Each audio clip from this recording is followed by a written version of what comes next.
नमस्कार, आप देख रहे हैं dilalantop.com और मैं हूं निखिल और ये हमारी खास पेशकश रखवाले। अप्रैल के आखिर में शुरू हुआ भारत चीन सीमा विवाद अपने 7वें महीने में प्रवेश कर चुका है।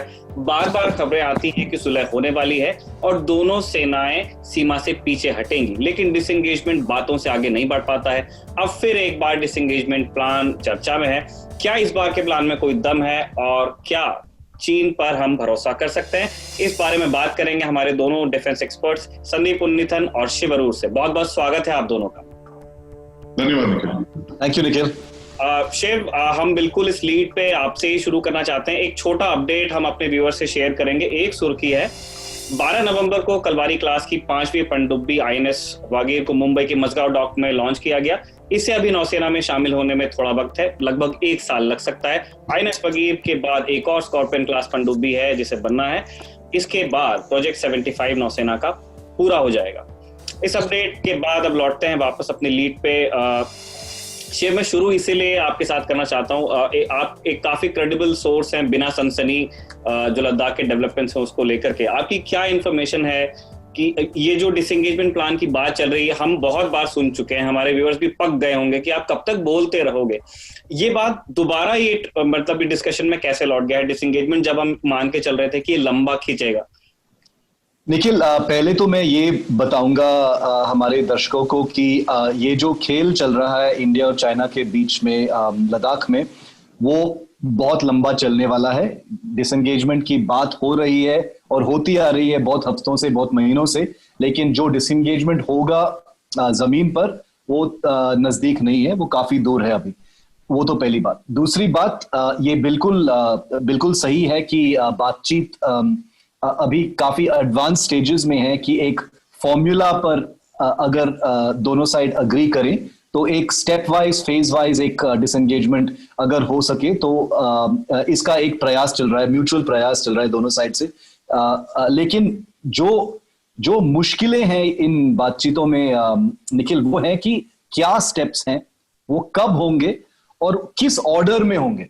क्योंकि जैसे आपने जरूर देखा होगा और कुछ हमारे दर्शकों ने भी ट्रैक किया होगा कि पहले इंडिया टुडे ने पहले रिपोर्ट किया था कि एक 3 स्टेप फॉर्मूला है जिसमें एक बार प्लीज उसे रिपीट करना चाहेंगे हमारे व्यूअर्स? बिल्कुल बहुत ब्रीफली ये 3 स्टेप फॉर्मूला के अंदर जो प्रपोजल है, और मैं फिर से बता रहा हूं कि ये सिर्फ प्रपोजल है, कोई भी अग्रीमेंट अभी तक दोनों साइड ने कोई अग्रीमेंट अभी तक हुआ नहीं है।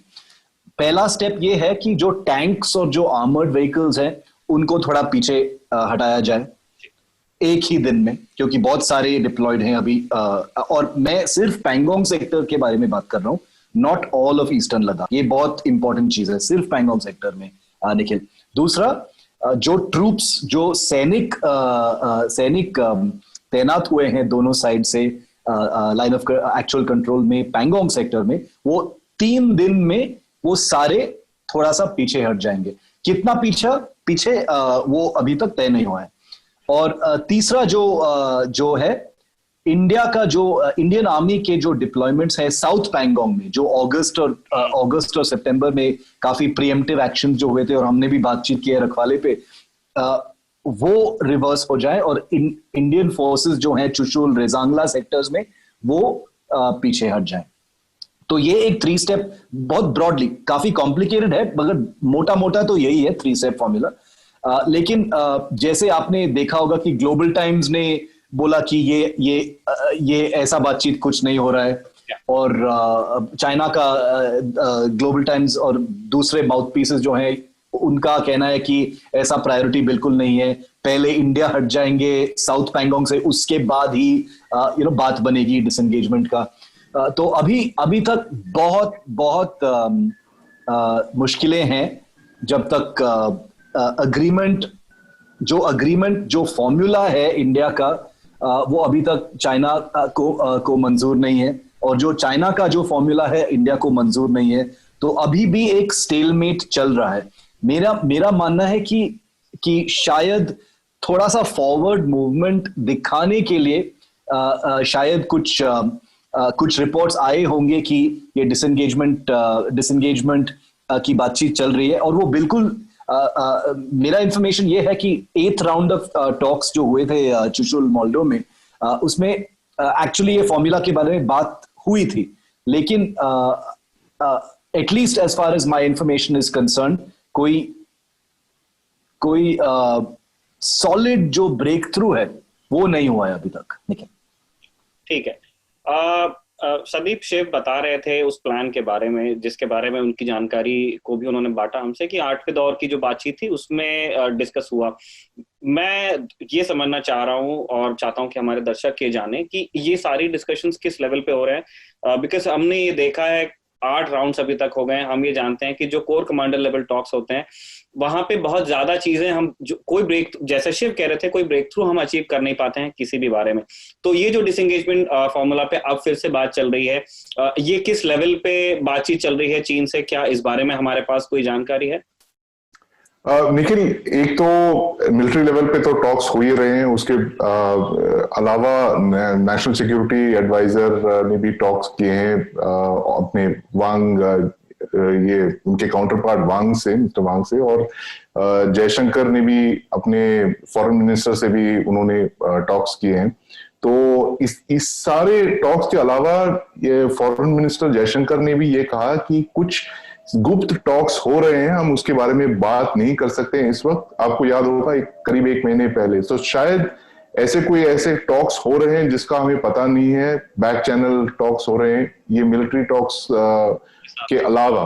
तो लेकिन सबसे इंपॉर्टेंट चीज मैं किसी से बात कर रहा था, वो कहते हैं कि देखिए जो चाइना की जो बॉर्डर इशू है उसमें मेजॉरिटी जो से है पीएलए का ही है।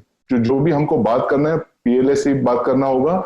उनका सिस्टम हमारे जैसा नहीं है कि वहां की foreign ministry of foreign affairs को इतना से है जहां जितना कि हमारे यहाँ पर से है। जैसे कि आपने देखा होगा कुछ 2 राउंड में एमईए के स्पोक्स पर्सन, एमईए के एक रिप्रेजेंटेटिव को भी बिठाया गया, और मैंने यहाँ तक भी सुना है कि उनको बोला गया, चाइनीज ये साइड ने उनको कहा कि देखिए हम आपसे बात नहीं कर सकते हैं। तो उस तरह का यह है कि उनका जो फोकस है, उनकी जो फोकस है मिलिट्री टू मिलिट्री पे ही है। तो हमें ये पता नहीं है कि किस हद तक ये सक्सेसफुल है, ये सेकेंड राउंड ऑफ टॉक्स, ये जो ट्रैक टू टॉक्स की जो बात चल रही है। लेकिन बहुत सारे, जैसे शिव ने कहा, बहुत सारे ऐसे प्रपोजल्स हैं, अभी डिस्कस कर रहे हैं, काफी सारे राउंड्स हुए हैं अब तक, लेकिन किसी भी एग्रीमेंट पे वो अभी तक आए नहीं है।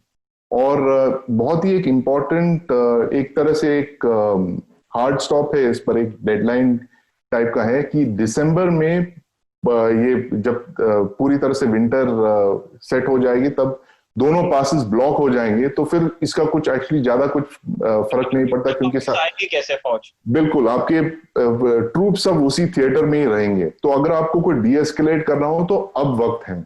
और दूसरा जो है, जो हमें बताया जा रहा है कि चाइनीज साइड पे जो इंफ्रास्ट्रक्चर बिल्डअप है उसमें कोई बदलाव नहीं है, इनफैक्ट उन्होंने एक्सेलरेट किया है।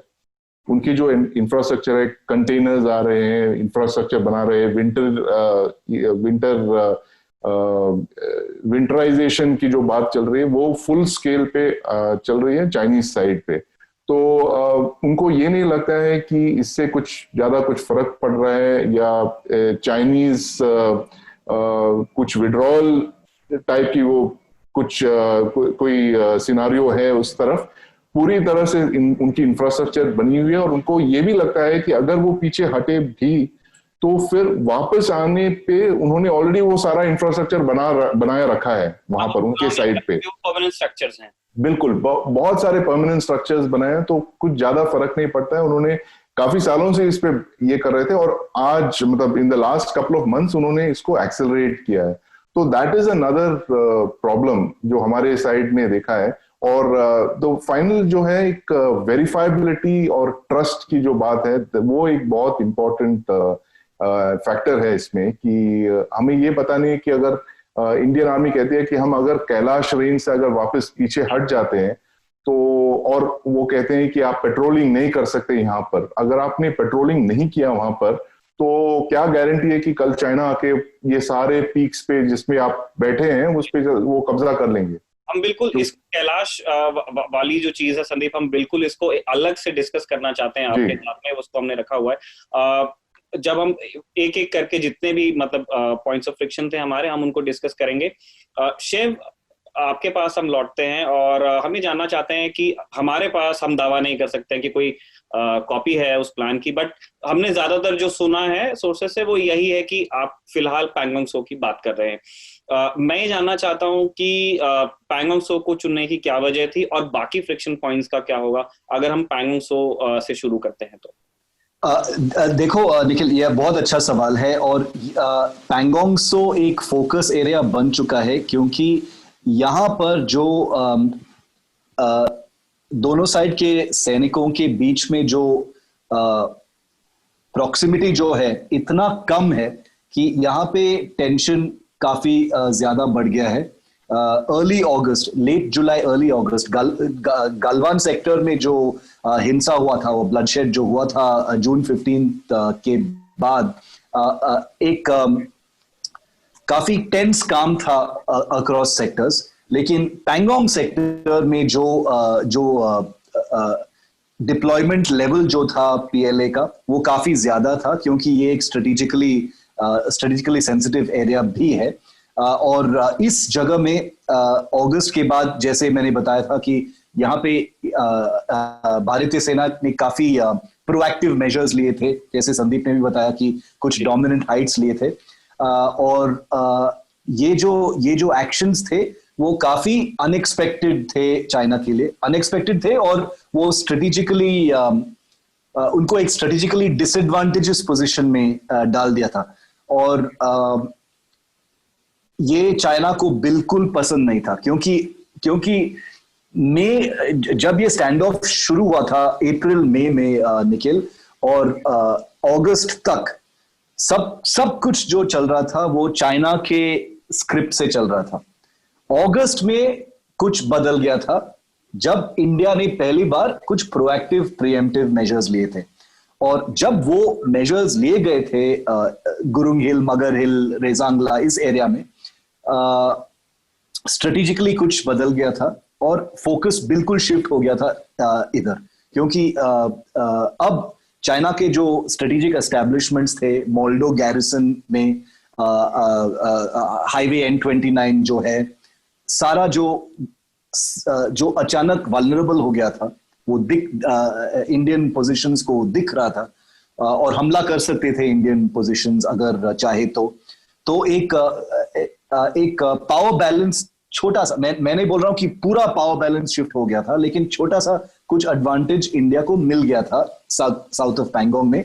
और ये बिल्कुल ऑफ स्क्रिप्ट था चाइना के लिए, वो बिल्कुल तैयार नहीं थे ऐसा बदलाव के लिए, और इसलिए ये एक प्रेशर पॉइंट, एक लेवरेज पॉइंट बन गया है। और आज भी अगर आप देखोगे सोशल मीडिया पे, ग्लोबल टाइम्स ने बोला है कि अगर डिसएंगेजमेंट होना है तो पहले इंडियन आर्मी को ये साउथ ऑफ पैंगोंग पोजीशन से हटना पड़ेगा।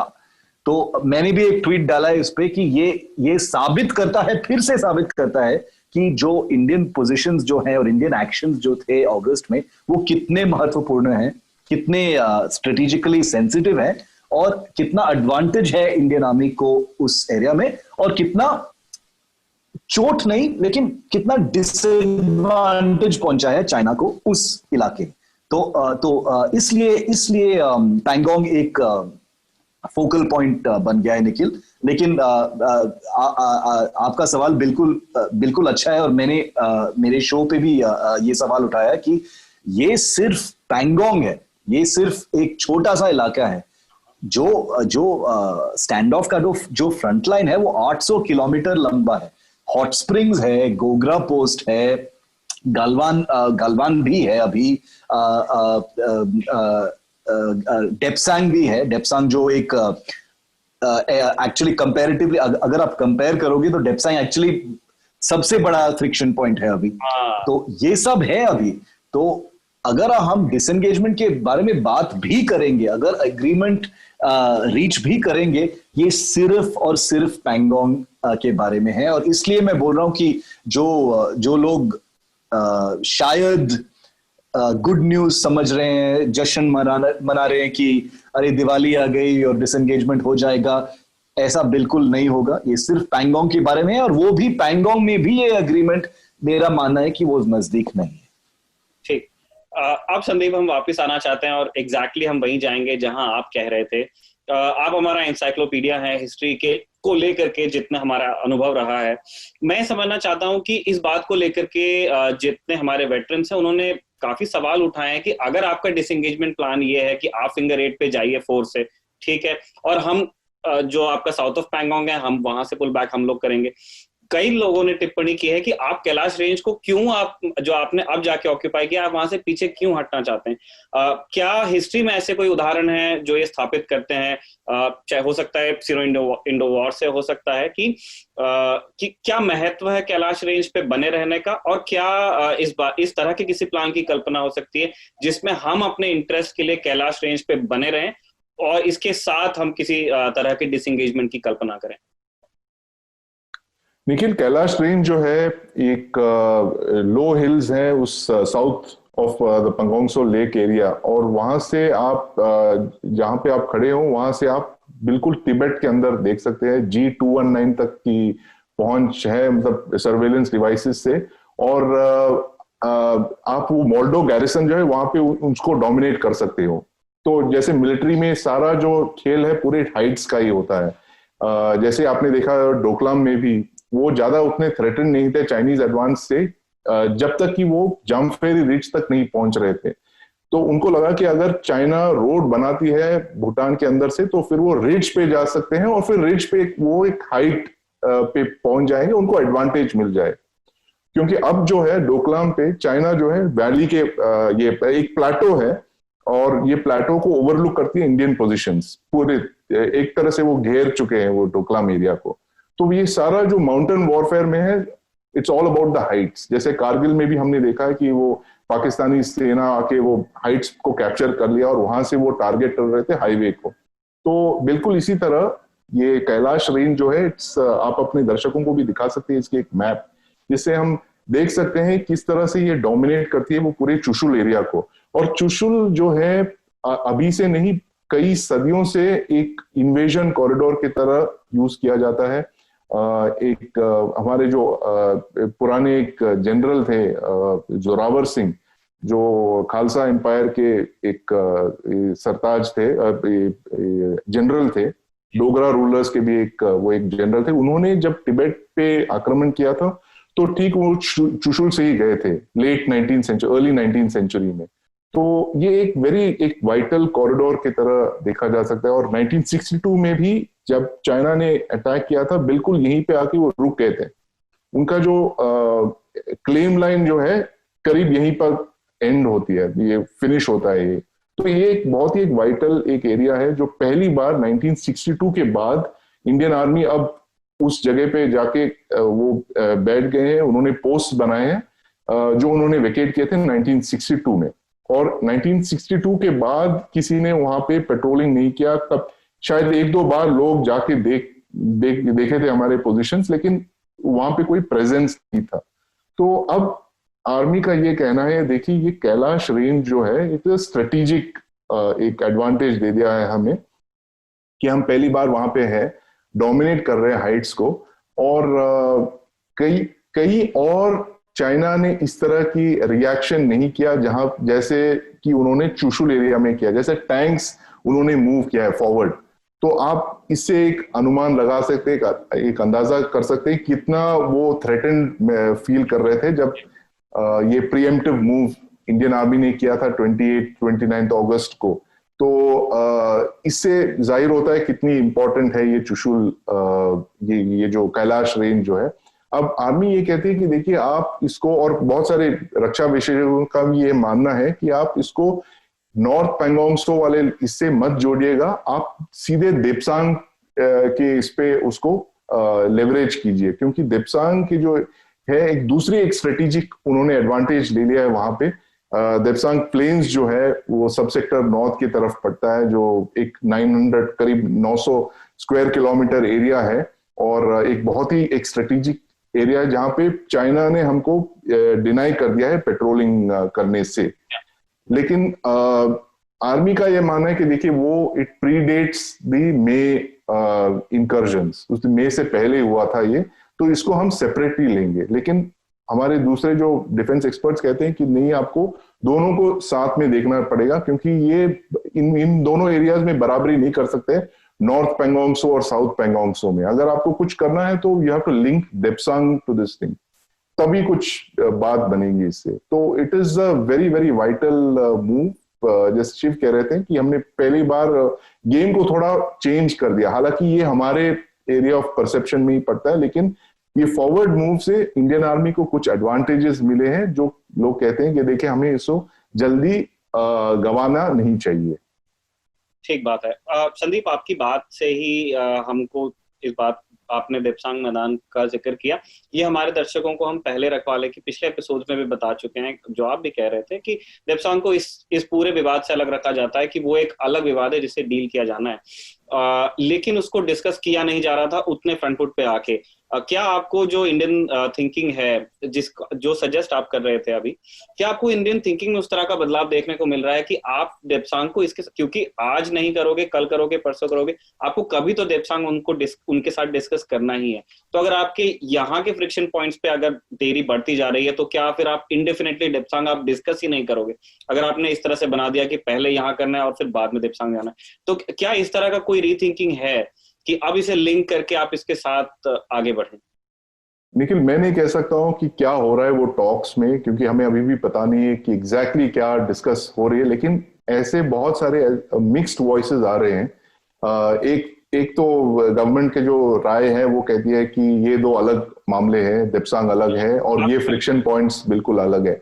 दूसरा जो है, जो रक्षा विशेषज्ञों का मानना है, ये है कि अगर आपने ये जो एडवांटेजेस आपने खो दिए हैं, कैलाश रेंज को अगर आप वापस हट गए वहां से, तो फिर चाइना को कोई बात ही नहीं होगी फिर कि आप किस मुंह से जाके उनसे नेगोशिएट करोगे। कोई लेवरेज ये नहीं है, कोई बार्गेनिंग चिप आपके पास है नहीं कि वो देप्सांग से पीछे हट जाए। तो फिर उनकी गुडविल पे आ जाती है पूरी बात की, देखिए आपको वापस जाना पड़ेगा। ये गेम को चेंज किया ये अगस्त 29 वाले मूव्स है।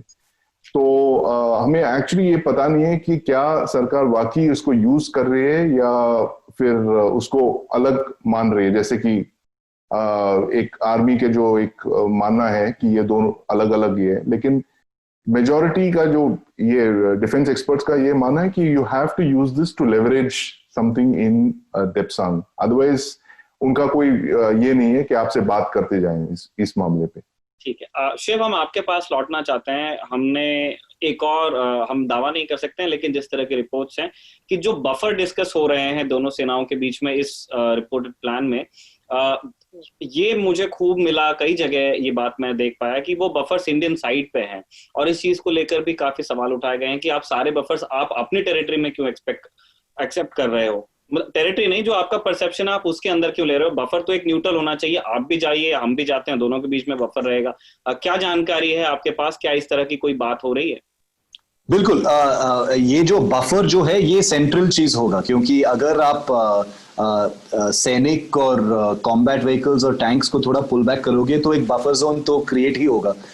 लेकिन ये एक सेंट्रल मुश्किल है निखिल, क्योंकि अभी तक तय नहीं हुआ है कि ये बफर जोन कहाँ होगा, स्टार्टिंग पॉइंट कहाँ होगा। अगर दोनों साइड से इक्विडिस्टेंट इक्वल पुल बैक होगा तो वो सेंट्रल पॉइंट कहाँ से तय होगा। देखो, ये पूरा जो मामला है ये परसेप्शंस के ऊपर ही है, स्पेशली पैंगोंग एरिया में। लेकिन अगर चाइना का जो प्रपोजल है पुल बैक के लिए, अगर उसको मान के चलोगे तो पूरा बफर जोन इंडिया के इंडियन क्लेम साइड पे होगा। अगर और इंडिया के लिए, इंडिया तो बिल्कुल सहमत नहीं है इससे, वो कभी अग्री नहीं करेंगे इससे। तो अभी जो है एक डायनामिक सिचुएशन चल रहा है, और मेरा मानना है, मेरे सोर्सेज के मुताबिक निखिल, ये एक सेंट्रल कोर इशू है जो अभी डिस्कस हो रहा है। एक जो है वो है प्रायोरिटीज की क्या क्या होंगे, दूसरे कि किस ऑर्डर में होंगे, और तीसरा जो मैं मानता हूं कि सबसे इंपॉर्टेंट इशू है कि कहां से कितने दूर तक चलेंगे, क्योंकि जैसे मैंने काफी रिपोर्ट भी किया इससे कि लोग बोलते हैं कि स्टेटस को बदलेगा, स्टेटस को बदलेगा। ये कंट्रोवर्शियल चीज है, बट मैं बोल सकता हूं कि स्टेटस को ऑलरेडी बदल चुका है। 6 मंथ्स, 6 महीने बीत चुके हैं निखिल, 6 महीने बीत चुके हैं, और ये जो समस्या जो है वो इसका अंत विजिबल नहीं है अभी। और अगर ये स्टेटस को का बदलाव नहीं है तो क्या है स्टेटस को का बदलाव? क्योंकि जड़ आ चुके हैं चाइना के पोस्ट को, स्पेशली पैंगोंग सेक्टर में, specially Gogra hot springs area में, डेप्सैंग में डेफिनेटली हो गया है। एक राउंड ऑफ टॉक्स जो एक टॉक्स का राउंड जो था, आपको याद होगा निखिल, जिसमें चाइना ने बोला था, चाइना और इंडिया ने अग्री किया था और एक जॉइंट स्टेटमेंट भी था कि हम कोई एडिशनल डिप्लॉयमेंट्स नहीं करेंगे, इस टॉक्स राउंड के बाद एडिशनल डिप्लॉयमेंट्स नहीं करेंगे।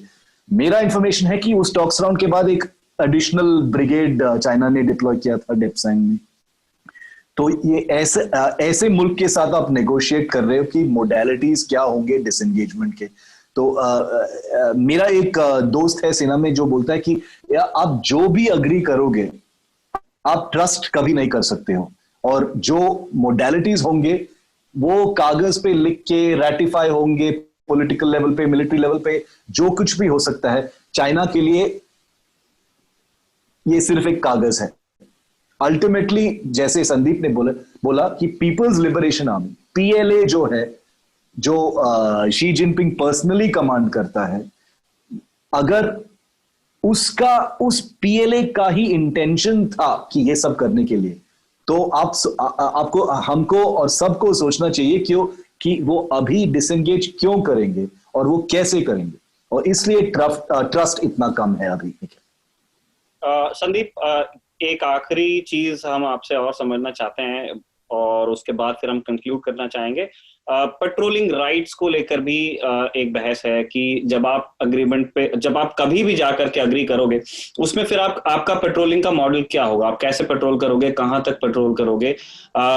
हम चाहते हैं कि उस पर आप थोड़ा प्रकाश डालें, और लेकिन शुरुआत वहां से जरूर की जाए कि जिससे हमारे दर्शक ये समझें कि पेट्रोलिंग जरूरी क्यों है, और फिर आप बताइएगा कि पेट्रोलिंग राइट्स को लेकर के किस तरह की बातचीत चल रही है और क्या होने की संभावना है। निखिल, पेट्रोलिंग जो है, जैसे आप जानते हैं 1993 से लगातार जो एग्रीमेंट्स हमने किए हैं चाइना के साथ, उसमें एक बहुत ही एक इंटीग्रल पार्ट है जो पेट्रोलिंग दोनों साइड, दोनों ने मान लिया है कि देखिए डिस्प्यूटेड बॉर्डर है, हमारे अलग अलग परसेप्शंस है, और दोनों साइड्स जो हैं वो आके पेट्रोलिंग करते जाएंगे। चाइना आके हम उनके एरिया तक पेट्रोल करके वापस चले जाएंगे, और हमारे जो साइड है वो आके पेट्रोल करेंगे हमारे लिमिट तक। और एक बहुत मजेदार चीज ये भी है कि जब वो पेट्रोल करते हैं पार्टीज, वो डेलिबरेटली ऐसे बहुत सारे चीज ड्रॉप करके चले जाते हैं ताकि उसे पता लगे कि हम वहां थे, चाइना वहां आई, चाइना की जो एक फोर्स थी यहाँ पर, वो आके मतलब सिगरेट पैकेट्स वगैरह वो सब डिस्प्ले प्रोमिनेंटली, वो ऐसे इस तरह की कचरा डाल के वो चले जाते हैं। ये इससे पता लगता है कि वो उनका प्रेजेंस था वहां पर इस तरह। और ये कई सालों से हमने इसको डॉक्यूमेंट भी किया है, हालांकि उन्होंने पब्लिसाइज नहीं किया। इसकी बहुत इंडियन आर्मी ने इसको रिकॉर्ड करके रखा है, इनकी इस एरिया में उनकी ये पेट्रोल्स आए, इस एरिया में हम गए थे। लेकिन जब ये हॉस्टाइल इंटेंट दिखाते हैं या फिर हॉस्टाइल इंटेंट दिखाना चाहते हैं चाइना, तो वो हमारे जो पेट्रोल्स को ब्लॉक करने लगते हैं। तो ये ठीक यही बात हुई ये मई के ये पूरे जो स्टैंड ऑफ की शुरुआत पेट्रोल्स को ब्लॉक करने से हुए। जब हमारे जो पेट्रोल्स जाने लगे इस सारे 4 एरियाज पे, तो उन्होंने उनको फिजिकली ब्लॉक करने लगा, उन्होंने ब्लॉक करना शुरू किया था। तो इससे हमें पहले लगा कि ये सारे डिसजॉइंटेड इंसिडेंट्स है, लेकिन फिर बाद में ऐसे पता लगा कि पूरे ये जो उन्होंने प्लान बनाई थी कि ये पहले इतने बड़े डिप्लॉयमेंट्स करेंगे, उसके बाद वो सारे ये इंकर्जन्स करेंगे और हमारे पेट्रोल्स को वो रोकेंगे। और ठीक इसी बात से डेप्सांग का जो पूरा मामला हुआ है, ये बहुत सारे वहां पे 4 या 5 पेट्रोलिंग पोस्ट अनाउंस किए थे 1970s में, चाइना स्टडी ग्रुप। हमारी तरफ से। तो उन्होंने आर्मी को कहा कि देखिए ये सारे 4 या 5 पेट्रोलिंग पॉइंट्स है, आप बिल्कुल आप उस पे लगातार जाके अपने क्लेम्स रीइंफोर्स करते जाइए इंडियन आर्मी को। और अब ये जो डेप्सांग वाला जो मामला खड़ा हुआ है, ये इसी वजह से शुरू हुआ है कि चाइना ने कई सालों से अब हमें धीरे धीरे वो डेप्सांग एरिया से आने से मना कर दिया है। और खास करके वो वाई जंक्शन की जो बात करिए, बॉटल नेक वाई जंक्शन में बहुत ही क्रिटिकल एरिया जहां से आपके पेट्रोल्स को उन्होंने जाने नहीं दिया। तो अब कहते हैं कि पहले का ये सिचुएशन ये था कि आपको 1/3 का एरिया था वो देपसांग वाला जो एरिया, अब जो है पूरे वो देपसांग एरिया आपके कब्जे से एक तरह से हाथ से निकल गया, क्योंकि आपके पेट्रोल्स वहां जाने से वो ब्लॉक कर रहे हैं। तो ये एक बहुत ही एक इम्पॉर्टेंट डेवलपमेंट है। और ये हमें सुनने में ये आया है कि उनका ये कहना है कि जब डी एस्केलेशन हो जाएगी, वापस चले जाएंगे, ये जो शिव कह रहे थे वो बफर एरिया में, वहां पे पेट्रोलिंग नहीं होगी।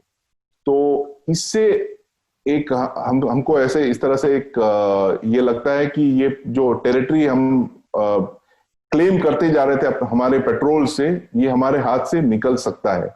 तो यही उनका एक ये है। तो it is actually patrols are really important. और इससे हमें पता लगता है कि उनकी इंटेंशन क्या है।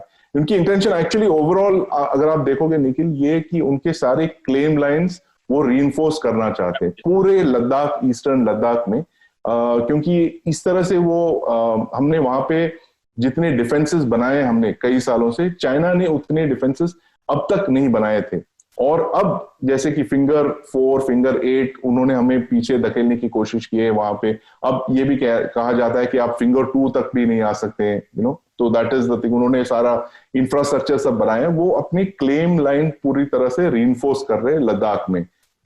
एक मिलिट्री में एक ये उसको कहते हैं कि डिफेंस इन डेप्थ, जिसको कहते हैं कि आपके जो G219 जो रोड है उसे आप काफी एक स्ट्रेटेजिक डेप्थ बनाना चाहते हैं कि अगर कोई फ्यूचर में अगर कोई हमला करने की कोशिश भी करे तो वो मतलब उनको दूर बहुत पहले ही उनको रोक सकते हैं इस तरह की इन्वेजन। तो दैट इज द होल उनका जो मकसद है इस एरिया में निखिल।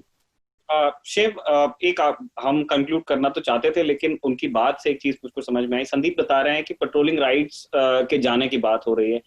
ये एक बिल्कुल क्रिटिकल बात है। मैं ये भी समझना चाहता हूँ कि क्या पेट्रोलिंग के तरीकों में कोई बदलाव होंगे, क्योंकि अब इससे पहले हम पेट्रोल बड़े बिनाइन तरीके से वहां पेट्रोल किया जा रहा था, जैसे संदीप बता रहे थे, आप सिगरेट पैकेट्स और मैगी के कैन छोड़ के आ रहे थे। अब जो नए समय में पेट्रोलिंग होगी वो किस तरह की होगी, क्या उस बारे में कोई जानकारी है? ऐसे कोई प्लान्स बन रहे हैं? देखो निखिल, गलवान के बाद रूल्स ऑफ एंगेजमेंट तो बदल चुके हैं। और जैसे हमने रिपोर्ट भी किया कि अगस्त 29 के बाद एटलीस्ट 4 फायरिंग इंसिडेंट्स हुए हैं। वो नॉन लीथल फायरिंग था, firing in the air warning shot था, लेकिन फायरिंग हुआ है। इसका मतलब है कि बहुत डेकेड्स के बाद फायरिंग हुआ है इंडिया चाइना फ्रंटियर पे। तो एक तो पूरा माहौल बदल चुका है, it will never be the same again. और जो बफर जोन और LAC का जो पेट्रोलिंग है, गलवान के बाद एक डायनामिक शिफ्ट हो गया है। अभी सेना का और मैंने भी एक रिपोर्ट किया था इस पर, सेना का व्यू है कि अगर टेम्पररी बफर जोन्स बनेंगे इस डिसएंगेजमेंट प्रक्रिया में, वो सेना का मानना है कि जो पेट्रोलिंग ड्यूटीज हैं, जो वैलिडेशन ड्यूटीज हैं और डेली बेसिस पे, वो सेना के लिए अप्रोप्रिएट नहीं है। शायद कुछ ITBP या कुछ पैरामिलिट्री को करना चाहिए। इस इलाके में तो ऑब्वियसली ITBP ही होगा। तो आर्मी का ये एक ऑलरेडी एक सॉलिड प्रपोजल है कि जो बफर जोन्स हैं, दोनों साइड से पैरामिलिट्री फोर्सेस को पेट्रोल करेंगे उस एरिया में, ताकि जो मिलिटराइज्ड फोर्सेस जो हैं, वेल आर्म्ड मिलिटराइज्ड फोर्सेस जो हैं, वो काफी दूर रहे बफर जोन से। तो ये एक फॉर्मूला ऑलरेडी है, वो भी अभी तक अप्रूव नहीं हुआ है दोनों साइड से। वो बात चल रही है अभी, क्योंकि गलवान के बाद जब बात चल रही थी बफर जोन्स के ऊपर, उसके बाद पैंगोंग हो गया था निखिल। तो इसलिए वहां पे थोड़ा रुकावट आ गया कि उस फॉर्मूला को इम्प्लीमेंट करने में रुकावट आ गया। तो अभी इंटरेस्टिंग होगा देखने के लिए कि ये अगर ये डिसएंगेजमेंट की बात जो है, क्या वो फॉर्मूला तय हो सकता है, क्या वो म्यूचुअली अग्री हो सकते हैं दोनों देश। मैं पर्सनली मैं नहीं मानता हूं कि वो हो सकता है इतनी जल्दी, लेकिन ये जरूर बोल सकता हूं कि बातें चल रही हैं, दोनों साइड से चल रही हैं। इंडिया के कुछ एडवांटेजेस बिल्कुल हैं, शायद वो लेवरेज हो सकता है चाइना के खिलाफ, और इसलिए देखना पड़ेगा कि कैसे हो सकता है। चलिए, बहुत बहुत शुक्रिया आप दोनों का इस एपिसोड में शिरकत करने के लिए। आप लोगों ने बहुत अच्छे से समझाया, काफी दिनों बाद चीन पे तसल्ली से बात हुई है। खत्म करने से इस एपिसोड को पहले एक चीज मैं बताना चाहता हूँ। हमारे दर्शकों ने पिछले जो हमारा एपिसोड था जिसमें संदीप ने पेंशन्स को बहुत डिटेल में डिस्कस किया था, उसमें बहुत सारे लोगों के सवाल थे कि यार तुमको आर्मी के पेंशन से क्या प्रॉब्लम है और तुम इसके पेंशन पे क्यों नहीं बोलते हो, नेता के पेंशन पे क्यों नहीं बोलते हो। बहुत तरह के कमेंट्स थे। एक लाइन में इसका जवाब ये है कि जितने हमारा area of concern armed forces हैं, तो इसीलिए हमने सिर्फ और सिर्फ आर्म फोर्सेस के कॉन्टेक्स्ट में ही आपको उस पेंशन की जो स्टोरी है उस पर सारी जानकारी बांटी है। बाकी सेक्टर्स में पेंशन के मॉडल्स क्या हैं वो हमारे प्रायोरिटीज में है नहीं, हम उसको यहाँ डिस्कस नहीं करते हैं। उसके लिए रलन टॉप के बाकी कई सारे शोज हैं, काफी सारे बुलेटिन हैं, बहुत रिपोर्टिंग हम करते हैं, इंडिया टुडे, रलन टॉप दोनों मिलकर के। तो आप वहां हमारे ओपिनियन भी देख सकते हैं, फैक्ट्स भी देख सकते हैं। शुक्रिया आप दोनों का, शुक्रिया हमारे दर्शकों का भी जो रखवाले की एक एक किस्तें देखते हैं। थैंक यू, और दिवाली की बहुत शुभकामनाएं आप दोनों को, दर्शकों को भी। Happy Diwali, thank you very much. Happy Diwali. Thank you.